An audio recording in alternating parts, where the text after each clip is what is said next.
Welcome to Season 5, Episode 30 of the Be Conscious podcast. Today, I am joined by Dr. Ricci-Jane Adams, the author of 3 books, including Spiritually Fierce, who joins us from Melbourne, Australia.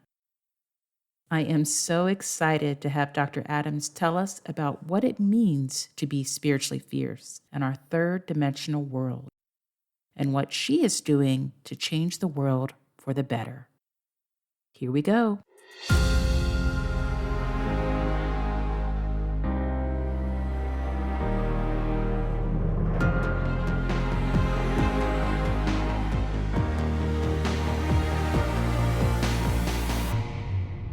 Welcome to the Be Conscious podcast, the show that brings you enlightened perspectives on the frequency of money, life's many challenges, and those heavy feelings that may be holding you back from living your best life.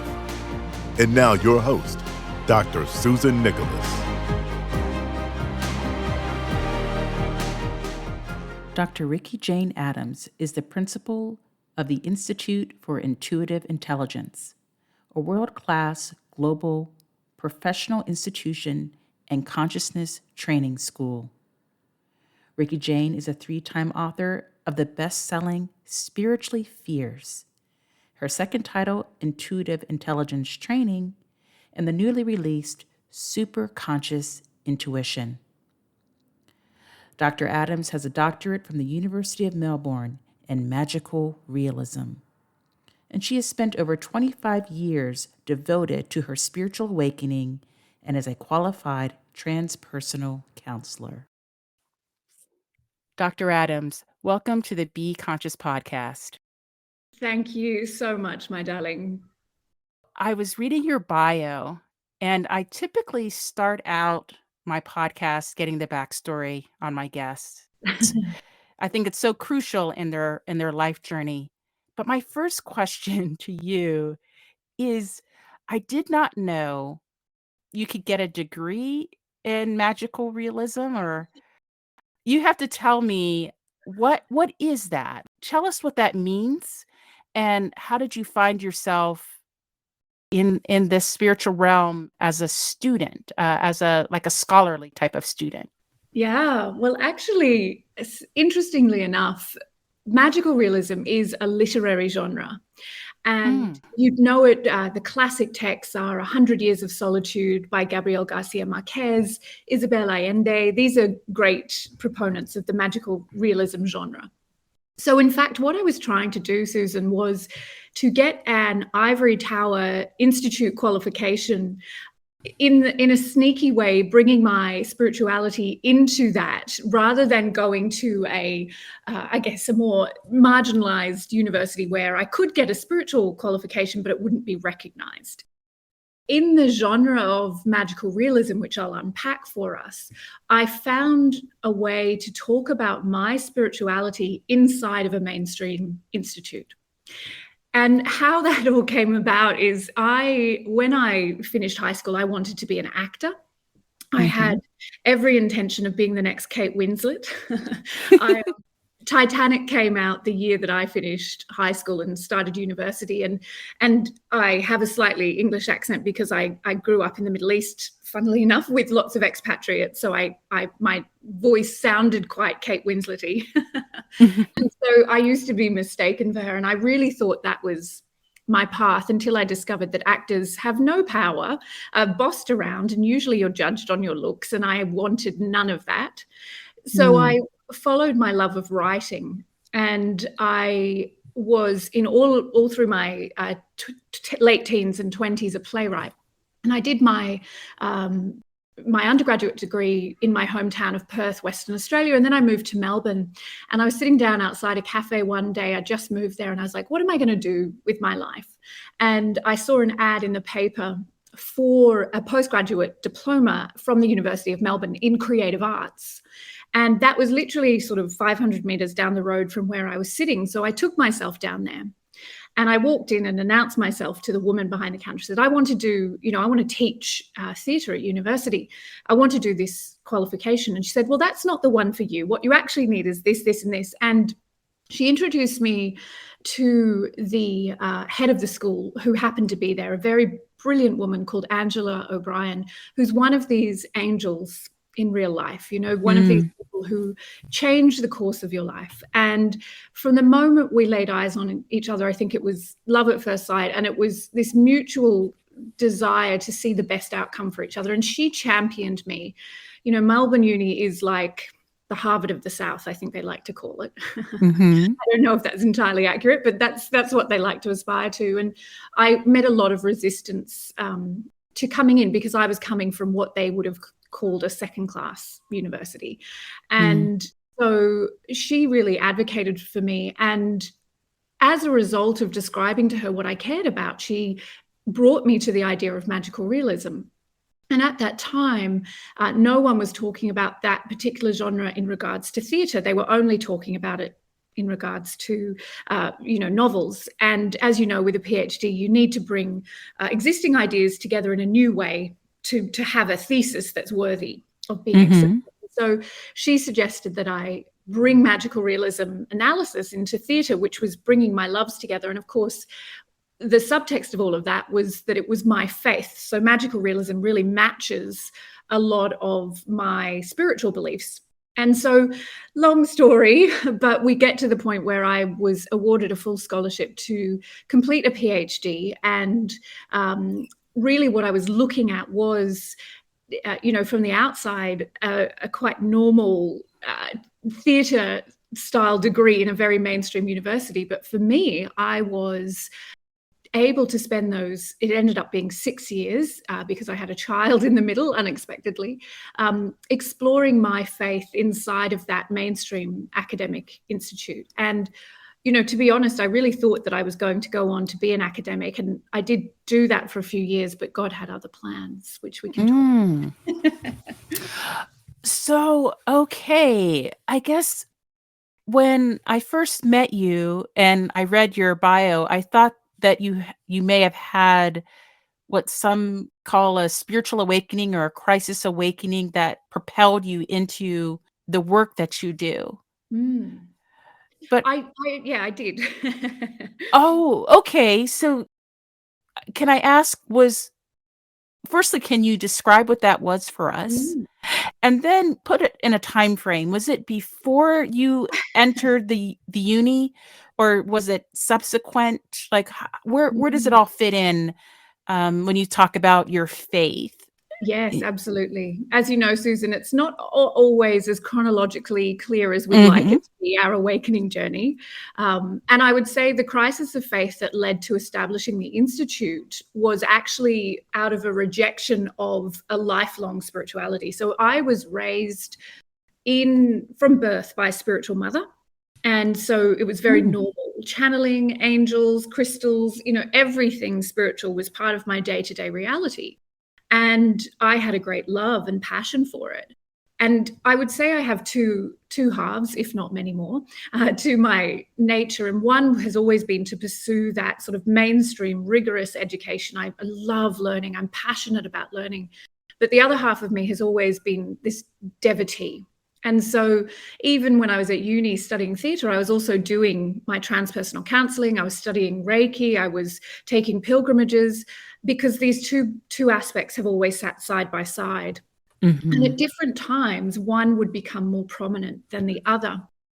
But it wasn't until I had my second child, I was in a relationship with a muggle, non-spiritual person. And he was an academic at Melbourne University. And he was just a really calm, beautiful, generous person. And I was a hot mess. I was angry. I was uptight. I was anxious. My life didn't feel like what it should feel like. And I thought, well, bugger this. I'm quitting spirituality. This is clearly not the path for me. I'm not finding the happiness that he seems to have, and he's not asking the big questions. And so I tried to ditch my spirituality and really turned my back on God. And so this was after I got my PhD when I was 29 and had my son when I was 35, my second child. And when, he was probably about 18 months old, I was walking one day, still very angry and anxious, not in a good place in myself. And I was walking down by the river with my dog, and my mum called me and she said, "I've just been diagnosed with Alzheimer's." And her life flashed before my eyes. And I saw all the times that she had tried to make a success of her spiritual work as a business and failed. And I thought, I didn't even think it. It came out of my mouth. It was like, we're going to go into business together. We're going to start an institute together. It will be called Lightworker Institute. And it was a split second. It just landed like that. I wasn't even aware consciously of the words I was saying, but I felt so strongly, if she only has a few years left, I have to help her fulfill her dream. Luckily, that was a misdiagnosis. And she did not have any kind of, her brain's perfect. In fact, she came to Melbourne and did lots of exploratory work. That was, by the way, just a GP in a clinic based on a few bits of information with no testing who gave her that diagnosis, which I think is highly unethical. But anyway, that's another story.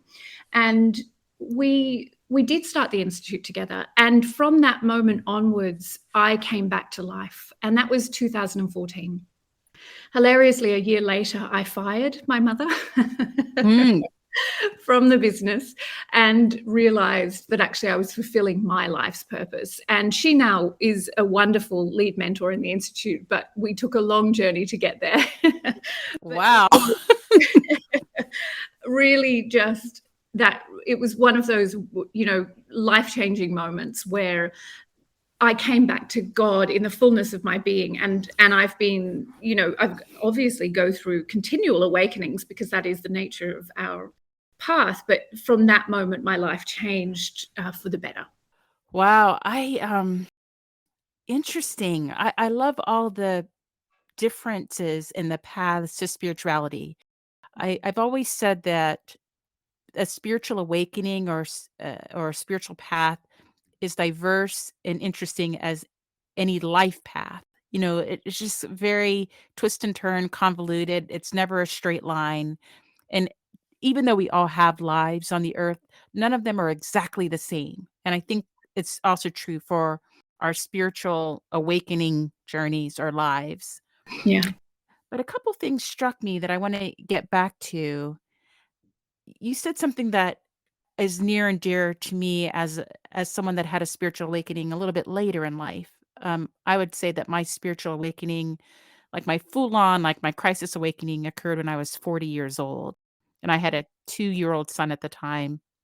But it sounds like you have had a spiritual life. You were born into one, and Yes. it was the abandonment of it that propelled you into this truly conscious life path, if you will. Like Yes. almost like the absence or the letting go of it or the rejecting of it propelled you into what you do today. Yes.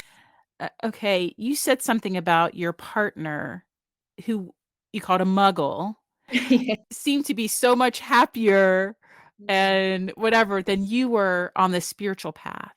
And that was maybe part of, if not a large part of you not pursuing it any longer. Yes. So one of the things that I would say conceptions that I had about a spiritual awakening was that when I awakened, I had this belief that it was like a gift. Yeah. And I thought that gift came with certain privileges. And I thought, "Oh my gosh, I get to wake up consciously. That means it's all gonna fall into place, like all this struggle, it's all gonna work out, and it's gonna just be this beautiful unfolding, kind of like the pain will be gone." And I was sorely mistaken. Like, I think that was the number one biggest disappointment in my spiritual journey, is that it things didn't get easier. In fact, I think they became more challenging in many ways.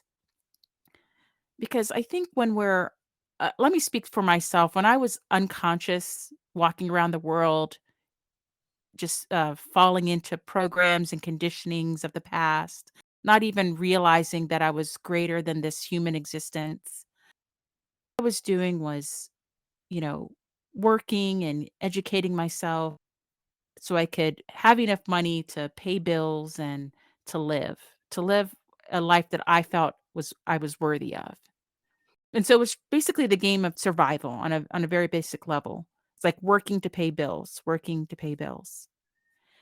And then when I woke up consciously, I still had to work to pay bills. Like I still had to earn money and live in the third dimension and do all the stuff of, motherhood, of life, still feel all of it. But then I was up to the extra task of transforming the energy of me, of raising my vibrational frequency. I when I think about that, it seemed like very early on in my awakening that people that weren't thinking about their spiritual self, about their spirit, about the essence, about the soul of them, whatever you wanna call it, seemed to be much happier than me. Like, I had thoughts about everything. Like, I was just, introspecting on the whole lot of it. I was feeling so much.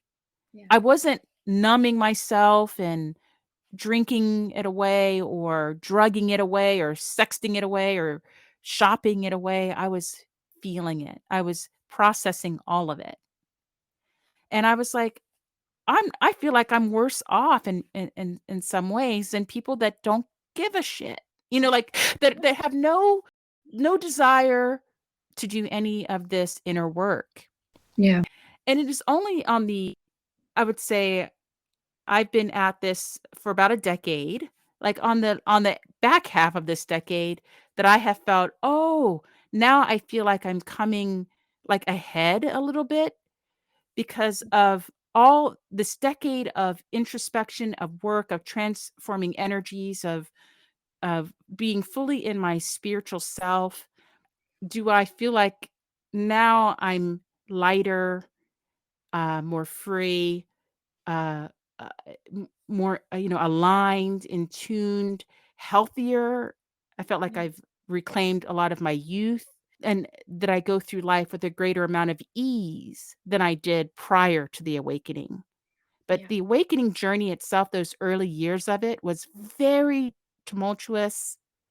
And it appeared that everyone around me was just humming along without a care in the world. And I was just burdened like up to my eyeballs. Yes. Yes. And so now that you're now that you've come through and I read in your bio that you're 25 years or so into your spiritual work and journey, does it feel, I don't want to use the word easier, but does it feel better than not being in your spiritual work? Well, emphatically, yes. And thank you for sharing your experience so deeply, because I think it's invaluable information for anyone who is experiencing awakening to understand that awakening is a process of destruction of identity. But my situation was really interesting, well, interesting to me, but it may be interesting to others. And I think for anyone who is raised in a faith, so my mother, as I said, raised me inside of her awakening. So as she evolved, her understanding, what she shared with me, evolved, and a lot of it was just via osmosis, right? It was in the atmosphere. It was the books I saw around and the way she decorated her home and the places we visited. I mean, we almost moved to Findhorn, which is the intentional spiritual community in Scotland. And that was, again, would have been another incredible sliding doors moment. But her faith was everything. So even if I wasn't thinking about it, it was everywhere around me. And I guess my crisis of faith came from the fact that for most of my life, she was also the unhappiest person that I knew. Hmm. And I, as a young woman, kind of didn't understand it, but I felt anger around it, and I didn't understand what that was. But when I came to that point where I rejected God, what I was really rejecting was her version of spirituality. And I thought I had to reject God outright, but I realized, and the Institute is founded on the things that I witnessed in her journey that I realized did not work and I did not want to continue to believe in. Now, that sounds incredibly cruel to her, but she and I have spent a lot of time discussing it. And of course, my first book covered a lot of those disconnections for me. So whilst I saw her buying the crystals and visiting the healers and, opening to her own meditation and channeling practice and, all of these things, she was also, as I said, this very unhappy woman. And I realized the missing piece there for me was what I needed to take forward. So it really was like reimagining my faith. And I know a lot of people who've been raised in Catholicism or any other kind of dogmatic religion will often come back to it in some way, but in a less dogmatic way, because they realize they don't have to throw the baby out with the bathwater. There are beautiful things in it. And I'm so grateful to my mother for opening me to the truth, because so often with a spiritual awakening, we're having to even make peace with the fact that, oh my goodness, I'm more than just this body. Whereas that was never a problem for me. Like, of course I am. I've seen my mum channeling Jesus since I was born. I'm so comfortable with that. But what I wasn't comfortable with, how is it that her faith is bringing her no peace? How is it that she is not the most, deeply peaceful human being on the planet? Right. And what I came to understand, and what the Institute stands for, is that if we use our spirituality to bypass our human experience, then we will always fail. And that's what she did. So my mother had a very traumatic, big T, trauma childhood, and then many experiences in her early life that, are deeply wounding experiences. But the work that she tried to do with her spirituality was around trying to overcome that by going around it. And so I realized my work was to take people right through it, right? You cannot avoid your humanity. In fact, your humanity is the blessing to everything you experience is serving your awakening. And so I often say, we think success is the avoidance of bad experiences, but success, in my understanding, very often will see people who endure the hardest lives and experiences are masters. They have to be. Why else would God have assigned them such a huge life contract? And so we measure success by the avoidance of suffering. And ultimately, yes, when we get to the point where we truly understand unity consciousness, suffering does end, but it doesn't stop life from happening, as you well know. And I love what you're saying, because, before enlightenment, chop wood, carry water. After enlightenment, chop wood, carry water, right? Right. We still have to be in the world. So really my return to my faith came through that lens of, I am now a fear hunter. I train men and women as fear hunters. The work is to go and find those gnarly subconscious fears and to become allied with them so that they can share their medicine with us and we can be set free. And that's what I didn't have growing up. Oh my gosh, you're bringing up so much for me. I have in my life also met and seen other spiritual people that are deeply unhappy or even hateful. They might have all the crystals and burn all the sage and, do all the work, but this is how I thought about it. And I think it's maybe we're saying the same thing in a different way. But my belief was that there are some people that have a spiritual practice, but within themselves, they've never done the work. Like it's all an external facade. Yeah. And I it's not that I don't think that they want to, but I believe some of us that have come through particularly a very long spiritual path, many years of life, they didn't learn, if you will, or didn't embody the idea of transforming energies.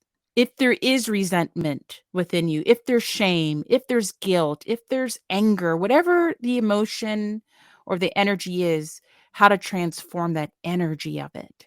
Yeah. And so, yeah, you might be selling crystals and doing readings and channeling, but if inside you're still holding those very dense energies, you can be a very angry, resentful, jealous, have still carry all those lower emotions and never reach, if you will, enlightenment or that place of calm, that sense of being an observer. You haven't still done the inner work, the inner transformation of it, if that makes sense. Yes, yes. It's I call it performative spirituality. Um, Mm. and it's not, in the case of my mother, it certainly wasn't an intentional thing. And I think, we have to assume that for most people who come to spirituality, they are desperately seeking that transformation of energy. They Mhm. just don't know how necessarily. And my biggest problem with the contemporary new age industry is that so much of it is about that superficial and, band-aid style approach, which says, buy this, do this, 5 days to a higher, chakra, Mhm. whatever. Like it's all about a quick fix. And look, honestly, it took me 20 years to get comfortable in my meditation practice. Like I say that with Mhm. full honesty. And I also think there is something that cannot be understood, and this may be controversial, but the getting of wisdom that comes with aging.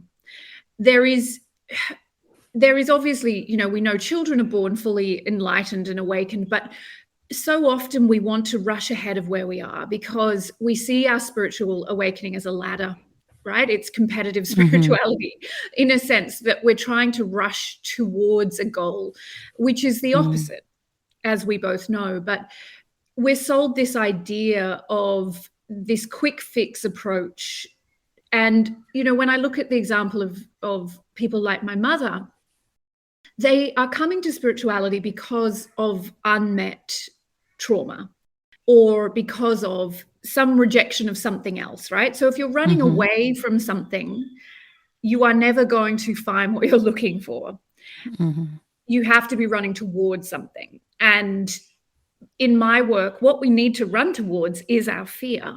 But so often we turn up to spirituality to avoid those feelings because we don't want to go there or we don't even know how to go there. Mhm. And that was certainly the case for my mother. Now, she has since found EFT and tapping and is now a world-leading expert in what we call intuitive intelligence tapping. So she found her method to unpack her trauma, and it works. As you know, tapping is an exceptional, I assume Mhm. you know, an exceptional gift to us to meet and release subconscious fear. But very often people don't find what will unlock it, or they'll keep being convinced that it's okay to sit in that disconnect and Mm. continually project outwards onto a mad, bad world and blame everybody and everything else around us. And you've probably experienced this. I certainly have as a teacher, that often I will then become the enemy for someone who isn't willing to go deeply into the work. They have to find someone to blame. So Mm. I see this often. People reach a precipice moment where it's like, will I go into this with full surrender, which will be the dissolving of my identity, or will I cling to my trauma-informed identity? Very often we're Mhm. clinging to our stories and keep on saying that it's everybody else's fault. And Mm. this is all happening subconsciously, of course, Susan. Like, we're not sitting here making these choices like grown-ups with rational thinking. We're motivated by these deep subconscious programs. And that's where all of my work goes to, because we think we know ourselves, but we really don't. Not at walking around the world, buying the food, dropping the kids off level. There's no way to have a deep faith if we are never moving into those altered states of consciousness. Yeah, I already have a feeling that we're gonna have another discussion, because there's so much that you're touching on that I'd love to go deeper into. But I'm gonna take a little bit of a break here, and I'm gonna touch on something that you said a few times. You said the word God, and I want to understand what God means to you. Stay with us.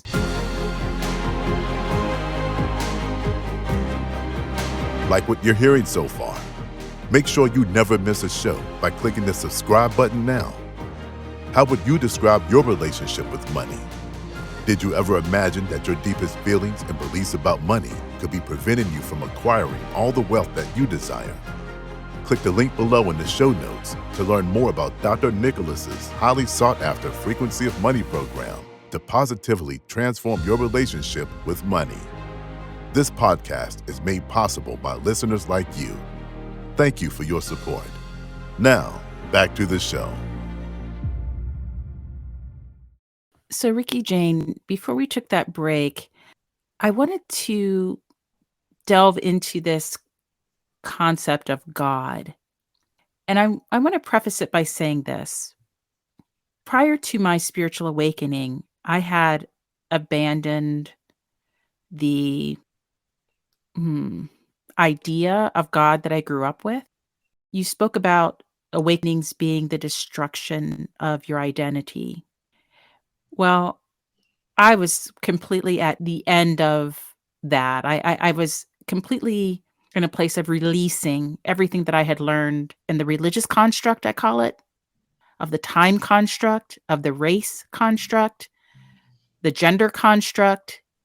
And I was left with basically the money construct that was still a major struggle for me. But at the time of my awakening, I would say that I didn't believe in God, or I didn't believe in the definition or the idea of God that I had grown up with in a Baptist, Southern Baptist church kind of environment. I remember when I was dismantling what I call the religious construct, which included my definition of God, I remember feeling very alone, that there was nothing left for me to cling to in times of difficulty. And it left me with myself. So I guess in a way, me abandoning this concept of God led me inward to myself. And then I would say on the other side of my awakening, I began to embrace this concept of God again, but in a very different way. I rarely, if ever, use the word God. And if someone asks me if I believe in God, I ask them what they mean by that, because I just don't have the same definition as I had in the past.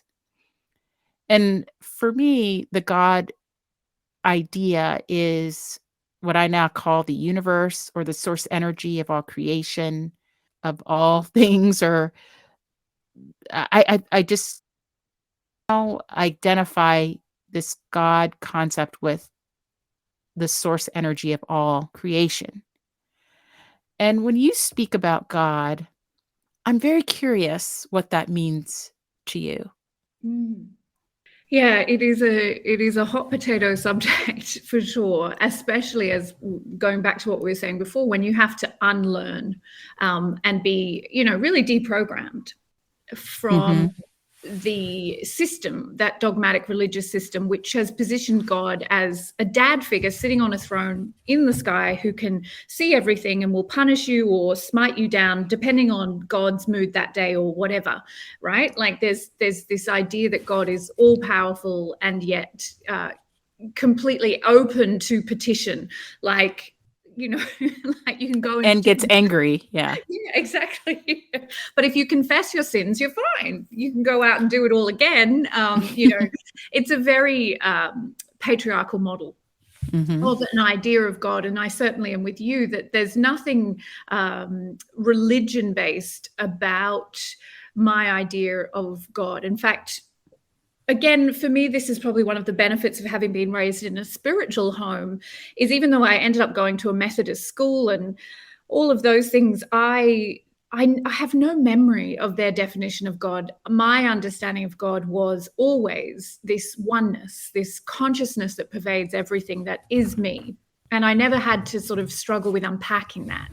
So I'm very unsympathetic with my students. I'm like, if you have issues around this word, go find them and deal with them, because this is the word we're using here, because it's efficient, right? For me, even the word universe is not big enough because God created the universe. So Mhm. how could you, it's like calling my hand Ricky, it's Mhm.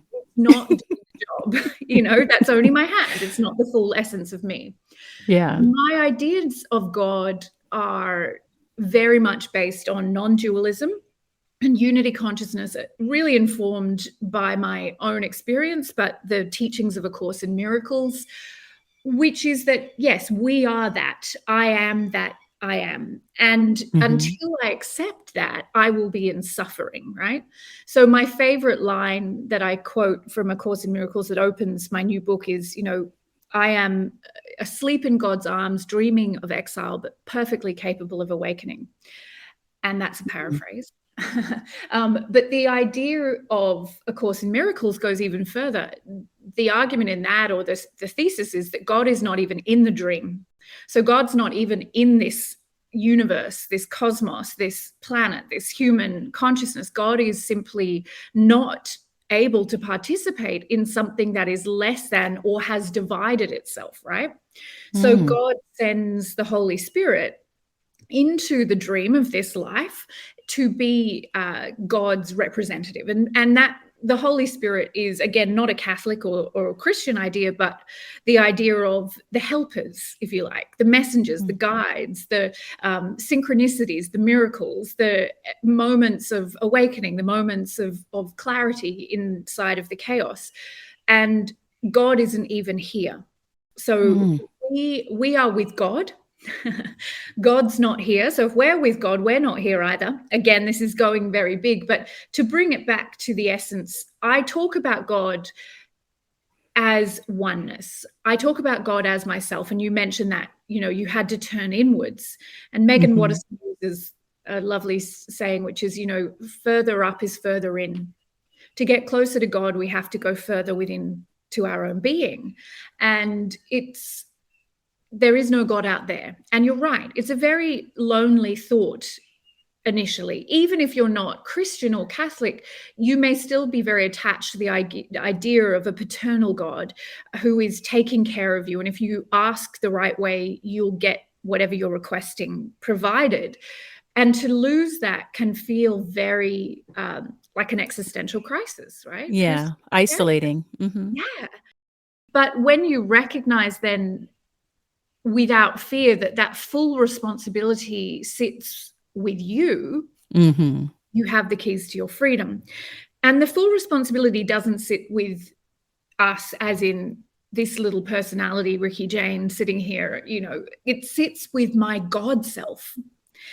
And that is where we struggle, because we don't want to believe that we are God, because what do we do with that kind of authority and power? How do we handle that kind of responsibility?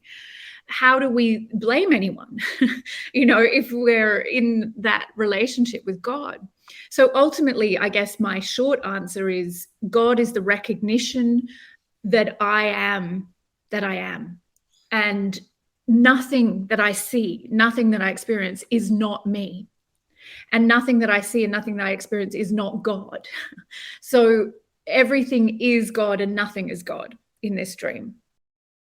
I know I'm giving you a very philosophical answer, but I know that you and your audience are probably really up for this. And it excites me because I believe that oversimplifying is ultimately doing a disservice until we get to that point of absolute simplicity, which is full surrender, or the acceptance of the atonement, which is the language of A Course in Miracles, which is the separation from God never occurred. And so it's the journey home. God is the ceaseless longing to return to self, to return home. And that's why Ram Dass and other great teachers say, we're all just walking each other home. God is the return to the truth that I never left, that I am. And so really it's acceptance of myself. Well, beautifully said.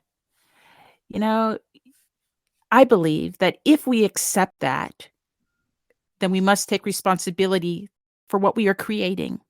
Yeah. And I think many people aren't up to owning it, like owning who they are. Yes. And I would say, you know what? If I see this a lot in my energy practice when I do my healings with individuals or groups. I work with animals as well. That I see the goddess or the god energy within everyone, everything. And I said, if we owned it, like if we could truly see how powerful we are as beings, we would be astounded. We'd be truly astounded.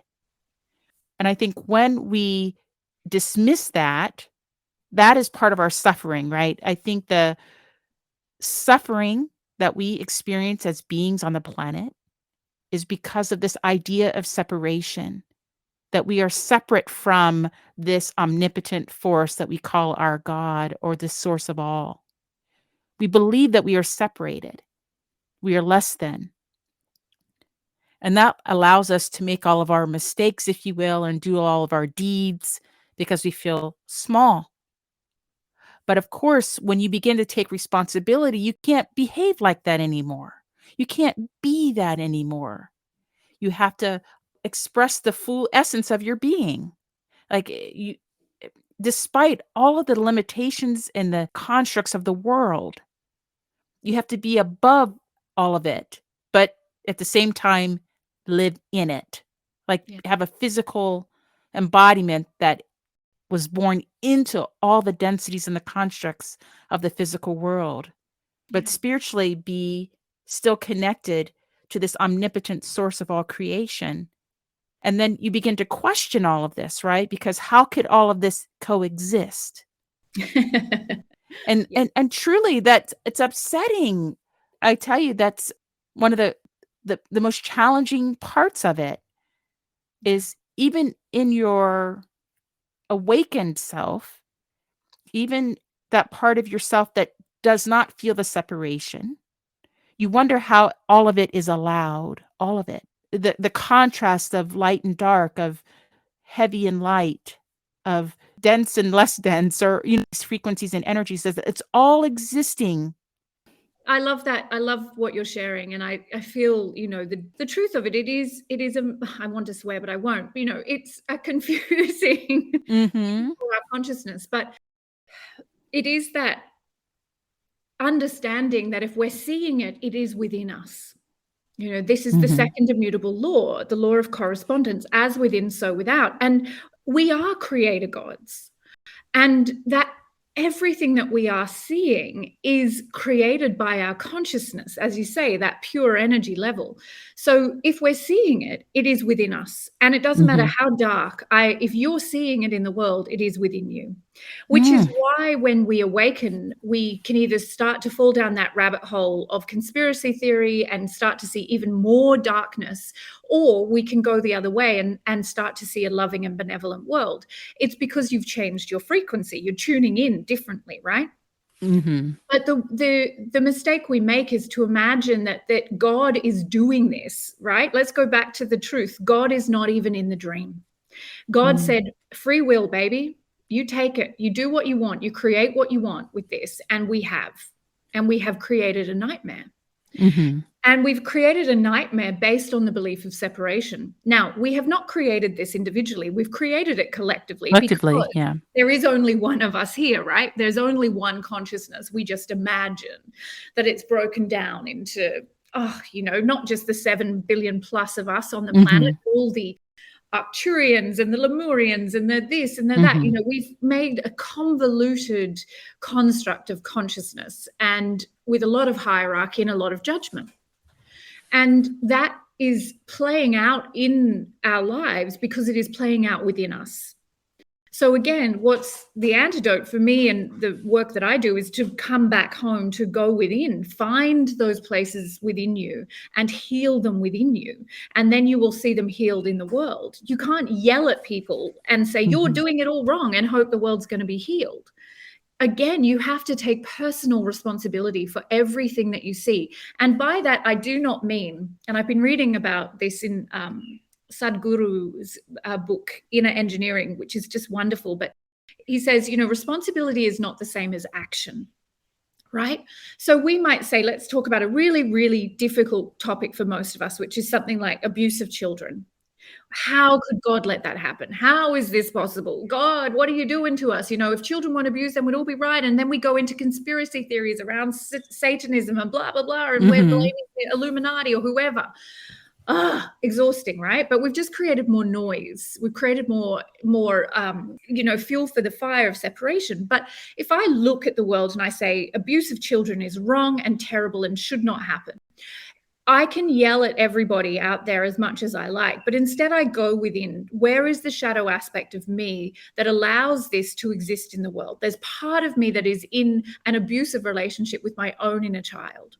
There's part of me that is power hungry. There's part of me that believes that some life is more valuable than others. Now, that might not be directly in relation to children, but it might be in regards to race. It might be in regards to caste systems. It might be in regards to men or women, right?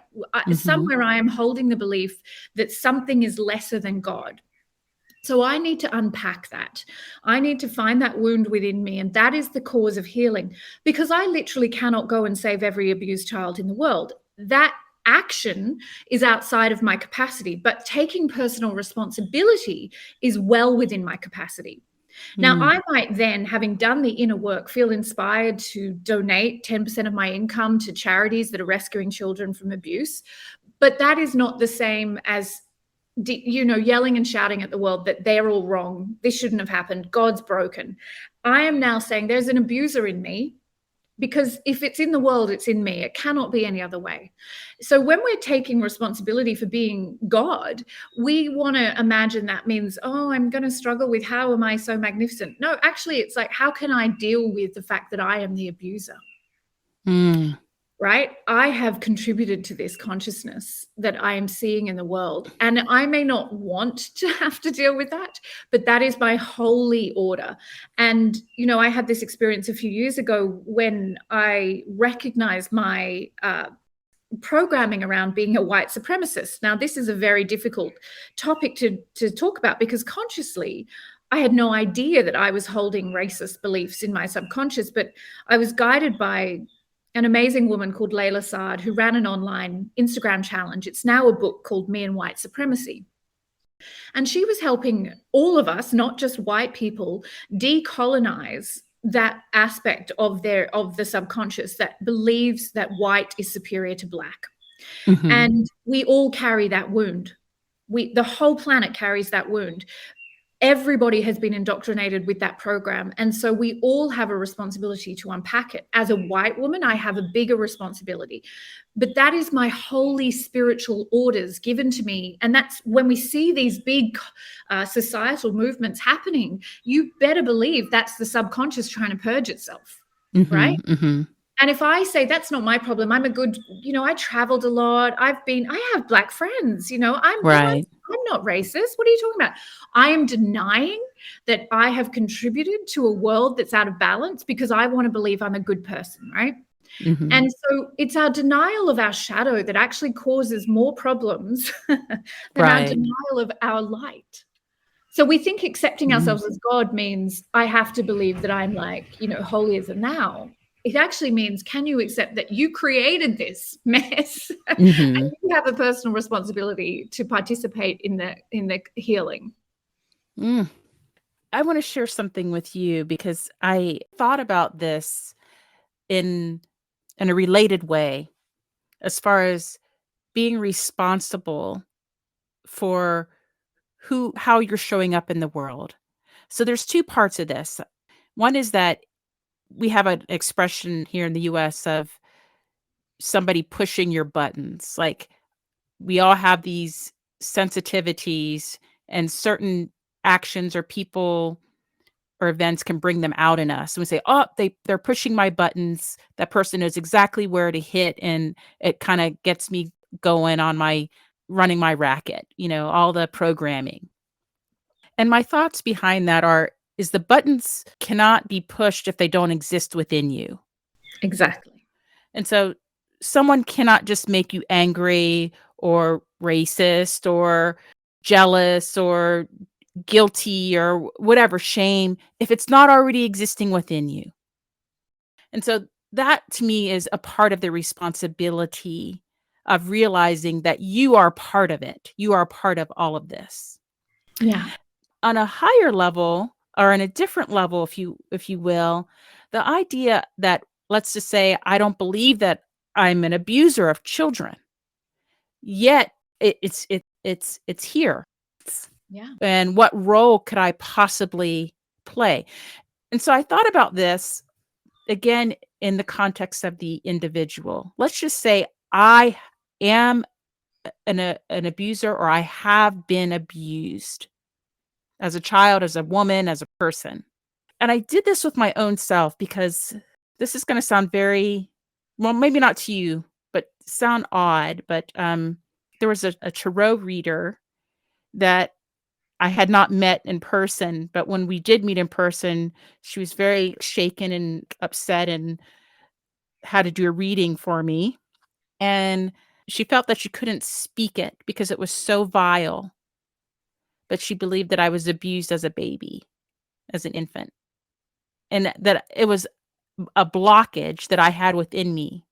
And I knew that inside of me, I had a block or an energetic hold in my root chakra. I've known it, just not known how to release it. Right. As I've become more spiritual, it's like, yeah, there's something there. Well, she was just all in a huff and said, there's something happened to you when you were an infant. And so what I did with that information, being in tune with myself, believing that I'm not an abuser, I went into myself and I asked, number one, do I need to see the abuse, if you will, that I experienced as an infant? Do I need to see it to release it? And the answer that I got from the self was no, I didn't need to see it again. I was like, okay. And then the second question was, who am I? In the lineage of me, in that ancestral thread, in that energetic thread of the universe that is me, and all the lifetimes and existences that I've been, have I been the abuser? And the answer is yes. And that if I am seeing it in this lifetime, even if it in infancy, when I don't have the carnal memory of it, or I won't allow myself to recall it, it is because I am the abuser. That this is something that is being shown to me just from a different perspective now. Yeah. There may have been a time that I've been the abuser, and now I have been abused, if you will. Like I'm seeing the other side of the coin of it. Yeah. And so I remember when I sat with that for quite a bit. And I remember a couple things happened. I didn't feel afraid of it anymore, afraid of what I might see. If I had an ayahuasca moment or some sort of revelation of self, Yeah. I'm no longer afraid of it. And the other part that came out for me is this is true for all of us. Like I believe when we are born into the universe, we incur many lifetimes and we can have many experiences along this continuum of what we call life or existence. And that each embodiment is an opportunity for us to transform energies, perhaps of the past or of that lineage. And in this lifetime, I've had the privilege or the will to wake up consciously and stand in it, stand in the light, stand in the shadow of it, and transform it. And when we're up to the bigger game of life, which I believe is about ascension, then we're going to see and experience all of it. The good news is that when we begin the transformation of energy, when we begin this conscious journey, like earnestly, then we are given the tools to the transformation. So something that may have occurred eons ago in this time and space transform in an instant, relatively speaking. Yeah. When I take it on and I accept who I am and own it, if I take responsibility for who I am and what I've created. Yeah. If we realize that, like you said very eloquently, that if we see it, then we're a part of it. We've created it. It's a part of us. It's a part of our shadow self or a part of our ego self or part of our spiritual self, whatever, a part of our energetic essence, part of our history, if you will. That's a part of us. Otherwise, we wouldn't be able to experience it. Yeah. Yeah. Hmm. Absolutely. I love that. And you said, when we had you on my podcast, the first law of, was it thermodynamics? Yes, the That first law of thermodynamics. if we really understand that nothing is destroyed, it's just changed, then Mm-hmm. absolutely, as you say, wherever I find that wound within me, I go towards healing it, because I'm not doing that in isolation. I Mm-hmm. can't do it in isolation. Like, it's the first Hermetic law, the law of mentalism: all is one and all is of the one mind. So to do that deep work for ourselves is never happening at the individual level. It's happening at the collective. And you're right. It's in judgment from a human perspective, we'll see good or bad, disgusting or beautiful, whatever terms. But from our God-given perspective, we see simply opportunity to expand consciousness. Mm. And that's it, right? That's it. Are you willing to let go of judgment and go towards the things that scare you the most? Because that is where the site of healing occurs. Mm-hmm. Yeah, I love that idea in that space of the non-judgment, because I don't believe that anything at all, anything in existence has any meaning at all except the meaning that we assign to it. And so if we're in the space, or if we have the capacity to just see things as it is, it just is, it exists, and remove all judgment, I think it might just come down to a vibration or a frequency. And the idea is, are we playing the game of transforming that or transmuting that energy? Or are we playing the game of avoiding that energy or hiding from it? Yeah. That's it. Wow. Well, I have so much more that I would love to discuss with you, Dr. Ricci-Jane, but we've come to the hour, and I would love for you to share with us and our audience how they can learn more about you, where your books are available. What do you have to tell us? Absolutely. I have an institute called the Institute for Intuitive Intelligence, and you can find that just by hitting it up in Google. It's just .com after Institute for Intuitive Intelligence. And I love to hang out on Instagram, so Intuitive Intelligence Institute there. And the books that are publicly available, Spiritually Fierce and Superconscious Intuition, which just came out a few weeks ago, you can get through all the online booksellers, and also through my own website, which is Institute for Intuitive Intelligence. We have a really wonderful Facebook community in a group called I Am Spiritually Fierce. So I don't do a lot on Facebook, but that group is really precious. There's about 5,000 or so people in there. So if you are into spiritually fierce conversations, that's a really wonderful place to head. Oh, wonderful. I want to thank you so much for being with us. And I hope you will come back on the show, Yeah. Dr. Ricci-Jane Adams. It's been I'd a be wonderful honored. conversation. Thank you so much. I want to thank you for taking this inner journey with us today. And whether you are coming or going, looking inside or out, remember to be conscious. If you loved this episode and if today's message resonated with you, please subscribe, rate, and review the Be Conscious podcast. I want to know what inspired you and what conscious topics you would like to hear more about. And if you want, you can share those thoughts and questions with me at info@susannicholas.org.